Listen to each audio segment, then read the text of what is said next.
As Mayor Giuliani stated, and I'll refer you back to his comments, this was information that the president didn't know at the time, but eventually learned.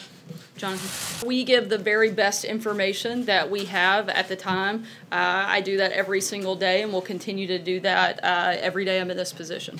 When it comes to North Korea, I think you could also look at Otto Warmbier, who was detained during a previous administration, as was one of the current detainees, and so that would reflect the president's comments that he made.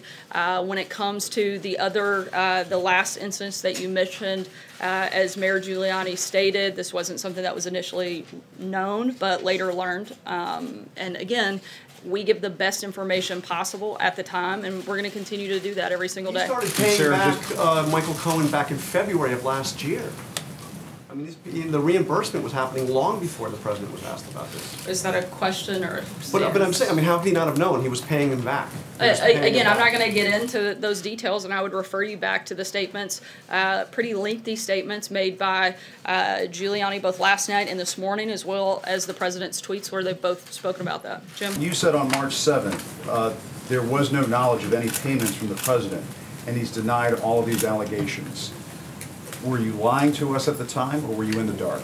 The president has denied and continues to deny the underlying claim.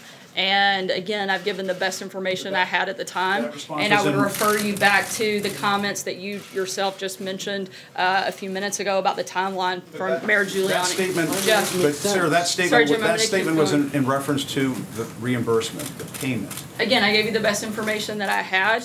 And the allegations, the president has denied and continues to deny the underlying claim. Why can't you just answer yes or no whether you were in the dark? I think it's a fairly simple question whether you just I think it's a fairly simple answer that I've given you actually several times now. I gave you the best information that I had, and I'm going to continue to do my best to do that every single day. We can't confirm the validity of any of the reports currently out about their release, but we certainly would see this as a sign of goodwill if North Korea were to release the 3 Americans ahead of discussions between President Trump and Kim Jong-un.